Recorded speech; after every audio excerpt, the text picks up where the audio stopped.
Olha, tá passando muito rápido. Tá mesmo, voando. Pessoal, então, último bloco para a gente encerrar, por enquanto, os estudos sobre TOD. Sempre mais informações vão surgindo e eu acho que surgem para a gente tentar, né, aprimorar o acompanhamento com esse quadro clínico, né, com essas pessoas, essas crianças, adolescentes com esse quadro clínico. Então, uma orientação que a gente faz para esses pais, né, os esportes, a gente pede que possa, de preferência, ser coletivo, né, e a gente sempre pede para que tente trazer um senso de cooperação ao invés de somente competição. Porque a competição, de alguma forma, instiga aquilo que nessa criança ou nesse adolescente é muito efervescente, que é o quê? O desafio. A gente não é que vai neutralizar, apagar o desafio dessas crianças, mas a gente não pode colocar mais lenha na fogueira, né? Então, se a gente puder trazer cooperação para que se dose um pouco, se intensifique de outra forma as relações nessa pessoa, e não seja simplesmente eu tenho que competir, eu tenho que vencer, eu tenho que mostrar que eu sou melhor, que eu posso, que eu aconteço, que no fundo eu não me sinto, né, importante, eu me sinto completamente abandonado e não amado. Então, assim, se a gente puder trabalhar com esse senso de cooperação, isso também ajuda bastante. E esportes coletivos que trabalhem mais com essa forma colaborativa do que estritamente competitiva, são muito bem-vindos, né? Uma coisa que os pais devem sempre fazer é explicar claramente as regras e as instruções e, claro, fazer cumprir. Você vai ficar uma semana sem o celular porque você teve um comportamento que a gente já conversou sobre isso, não estava adequado, você ficará uma semana sem o celular.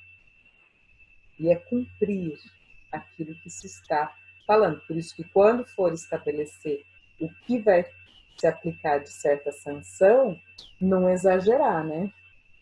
Você ficará 6 meses sem celular. Isso, né, é pedir para não dar certo, isso é muito ruim. Então, fazer combinações e fazer também sanções plausíveis, né?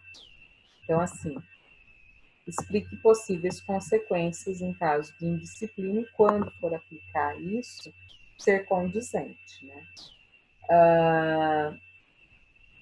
Utilize técnicas comportamentais de manejo de sintomas opositivos e desafiadores, como, por exemplo, eu falei da questão das fichas, né? Então, ali se demonstra o quanto que a criança está conseguindo manter bons comportamentos e quando ela, num ato um pouco enraivecido, ela coloca tudo aquilo para perder. Então, assim, um exemplo, né? Depois eu vou mostrar essa ficha, ir para a festa de aniversário de um colega, né? Então, ao longo daquela semana, está organizando suas tarefas, o quarto está ok, está ajudando nessa organização, não está respondendo as pessoas de uma forma ruim, brusca, e bacana. Então, não, teve um dia que não respondeu, mas ficou emburrado num canto. Tá, não foi tão legal, mas a gente pode entender que não explodiu, né? Não foi agressivo em palavras com aquela outra pessoa. Então, houve uma certa melhora, então a gente pode ver que, dentre 10 quesitos, respondeu 9 e um parcialmente. Então, pode ir. Não. E queria um lanche do McDonald's, mas naquela semana discutiu com a professora, rasgou parte do caderno, em casa em nenhum momento colaborou, né? Teve comportamentos muito hostis. Vai ser beneficiado com o lanche do McDonald's? Não, né? Não estou dizendo aqui que é bacana a gente trabalhar com essa questão, né, de barganha com a criança. Não é isso. Mas a criança que tem o TOD, você precisa ter alguns tipos de acordo com ela, porque senão você não consegue desenvolver um início de trabalho. A ideia é começar com mais ou menos essas fichas, que a gente chama, né? E aos poucos a gente não precisar disso, estabelecer de pronto acordos com essa criança. Acordos sem barganha, mas para início de um trabalho com elas, a gente tem que ter uma base, e a base seria essa, tá? Uma das técnicas é essa, de manejo de sintomas opositivos e desafiadores, e a outra é assim, a criança, o adolescente teve aquela explosão, não é ali que você vai se degladiar com. Em outro momento é que você vai voltar e falar, olha, o que aconteceu, isso aqui não se faz, né? Você rompeu com tal acordo, isso é assim, assim, ponto. Então, você não deixa de, depois que a criança se acalma, falar o que ela fez de equivocado. Não é tapar o sol com a peneira. É só esperar passar para depois retomar o que aconteceu, explicar o que aconteceu e aonde não está certo. E recapitular as regras, tá bom? A gente vai explicando isso para os pais, que é super importante. Esses acordos e privilégios de acordo com as atitudes assertivas, né? A gente também precisa reconhecer o esforço, porque é uma criança que é uma bomba relógio, entre aspas, né? Então, quando tem atos bacanas, não é que a gente vai ficar forçando demais os elogios, que isso também não é legal, mas a gente deve elogiar. Um elogio breve. Isso é mais...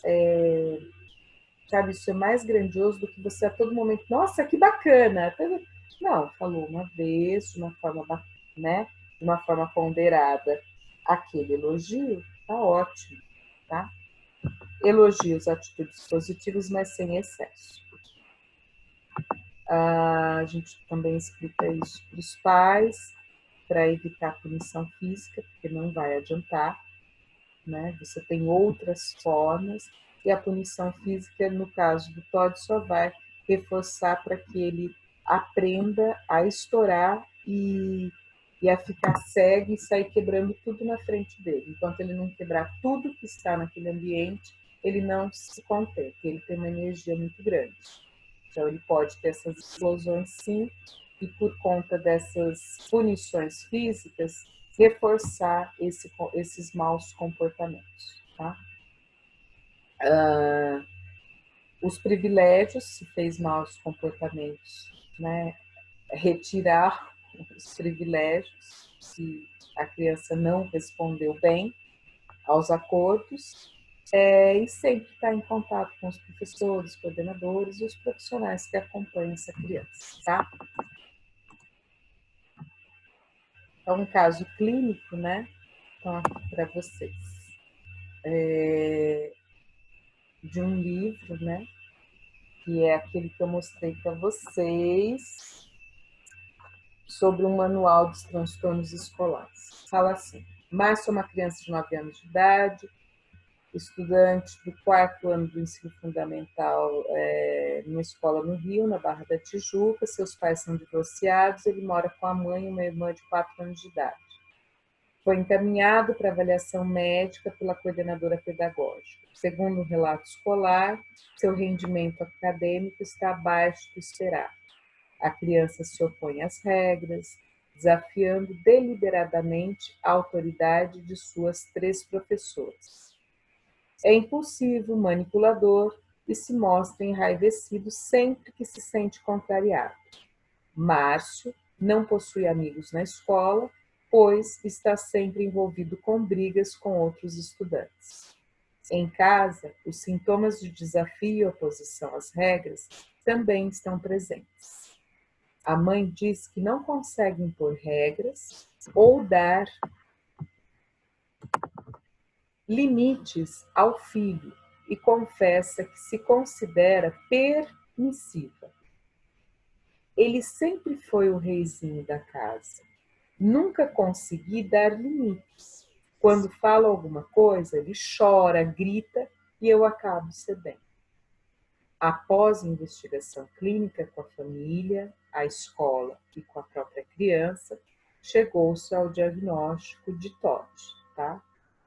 Márcio passou a tomar um medicamento para diminuição dos sintomas de impulsividade e agressividade.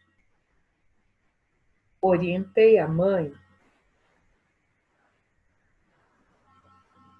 oferecendo informação psicoeducacional sobre o diagnóstico do filho e ensinando estratégias comportamentais para ela lidar com os sintomas opositivos e desafiadores.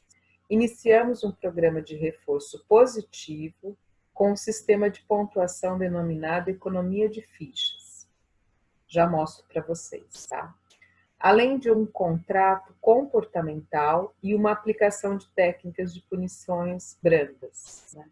No caso, técnica de punição aqui é assim, é você subtrair algo que a criança gosta muito. Então, vai ficar sem o videogame durante uma semana, situações assim, tá, pessoal? Um exemplo para vocês. Naquele final de semana, ia comer o lanche do Mac, não vamos comer o lanche do McDonald's.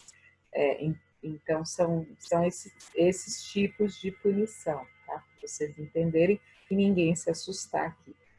A escola recebeu orientação e material psicoeducativo para auxiliar no manejo dos sintomas em sala de aula e durante o intervalo. 6 meses após o início do tratamento, o relato familiar escolar é de melhora significativa nos sintomas negativos do menino. As notas de Márcio melhoraram bastante, assim como seu relacionamento com professores, funcionários e colegas da escola. A interação familiar está melhor e a mãe afirma que a aplicação das técnicas comportamentais, das regras e das rotinas estão beneficiando e favorecendo um relacionamento mais saudável entre eles. Então, é um exemplo de um caso clínico para vocês verem o que é esse relato desse caso clínico, o que mais ou menos, como chegou, o que está sendo feito, né? E eu vou mostrar agora essa técnica para vocês da economia de fichas, que é isso aqui, tá? Então, essa tabelinha. Então, lá, a gente coloca a data, geralmente semanal. Se ficar muito puxado para a família, a gente pode colocar aqui quinzenal, tá? Então, por exemplo, quais os acordos naquela semana, naqueles 15 dias? Os acordos foram, né, que ele tem que cumprir. Manter o quarto arrumado, comer toda a salada do almoço, participar adequadamente das atividades propostas pela professora na escola, ser educado com os colegas e realizar os deveres até às 15 horas. Assim, escovar os dentes após as refeições. Então, vocês observam que são comportamentos plausíveis, bacana para a criança, né? Para essa criança ser estimulada, etc. E que é possível ela fazer, tá? Caso ela consiga, o que ela vai ter de prêmio naquela semana? Ir ao aniversário da Rafinha na Lan House do tio Geraldo, tá? Então, vamos lá. Na segunda-feira, ele não arrumou o quarto. Ah, não, perdão, positivo, ele conseguiu arrumar, tá? Então, na segunda, ele conseguiu arrumar o quarto, ele conseguiu na terça, ele conseguiu na quarta. Quando que ele não arrumou? Na quinta e na sexta. Aqui, comer a salada, ele comeu na terça e na sexta.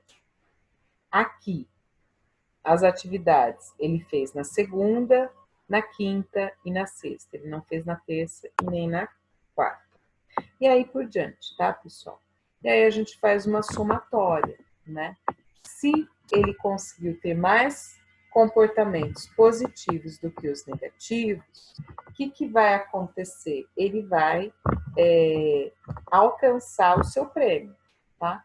Que é, por exemplo, ir nesta festa de aniversário, tá? Então, aqui vocês têm um exemplo, tá? Dessa economia de fichas. E aqui a gente tem um exemplo de recompensas que podem ser feitas com ele, né? Alguns acordos que podem ser feitos com eles. Ir ao McDonald's, a sorveteria, lan house, barra de chocolate, DVD novo, assistir a uma TV, no caso jogar, né? Eles gostam muito disso, e deitar até ao invés das 21 às 22 horas, acordos plausíveis, né? Dormir na casa de um colega, né? Comprar um jogo de videogame, e aí a gente coloca quanto de ficha, quanto que ele tem que batalhar em termos de melhora de comportamento para atingir aquilo, e não dar de qualquer forma ele cumprindo ou não cumprindo algumas mudanças de comportamento. Isso aqui é uma base inicial para a gente conseguir ir trabalhando com essa criança, tá? Então, é um acordo, e aí a gente faz até um contrato. Eu acho isso aqui muito bacana, e para os pais, inclusive, né? Que os pais concordam, né? Que se ele cumprir, deixar tudo ok, ele vai conseguir obter tal coisa e tal coisa. E os pais também se prontificam a serem extremamente corretos na pontuação, né, a só permitirem se realmente ele conseguir cumprir esses comportamentos. Tal, tal.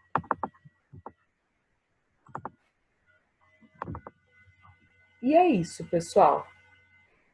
Adoro falar de TOT, acho desafiante duplamente, mas acho bem importante. Os casos têm aumentado e a gente precisa estar atento, tá?